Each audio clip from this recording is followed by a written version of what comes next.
একজন মানুষ যখন চলে যান শোনার পরে মনে হয় না ওই দিন যতটা কষ্ট হয় তার চেয়ে আমার ধারণা যে দিন যত যায় ততটা মানুষ উন্নতটা বুঝবে।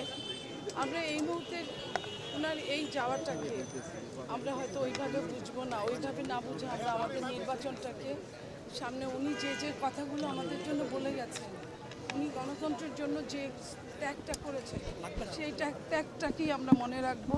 সামনে ওনার সমস্ত কিছু নিয়ে ওনার সুযোগ্য সন্তান এসেছেন, নিশ্চয়ই উনি ওইভাবে দেশকে পরিচালনা করবেন, ওর দলকে পরিচালনা করবেন।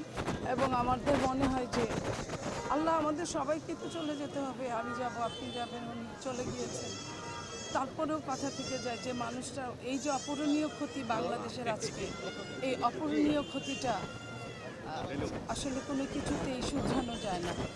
আজকে উনি আমাদের মাঝে নাই, আমরা এটুকু বলতে পারি আপনারা সবাই ওনার জন্য দোয়া করবেন। আমরা আসলে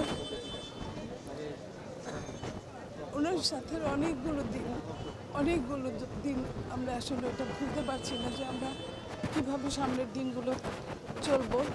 তারপরেও আমরা মনে করি যে কোনো কিছুর জন্য থেমে থাকে না, হয়তো বা থেমে থাকবেও না, কিন্তু ভালো এবং মন্দটা, এই ভালো এবং মন্দটা আজকের এই অস্থির রাজনীতিতে ওনাকে ভীষণ প্রয়োজন ছিল।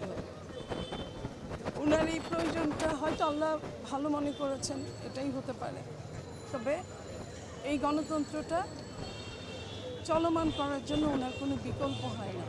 সারাটা জীবন একজন গৃহবধূ থেকে সারাটা জীবন দেশবাসীর জন্য দিয়ে প্রমাণ করে গেছেন যে মানুষ চাইলে কি না পারে, অনেক কিছু পারে।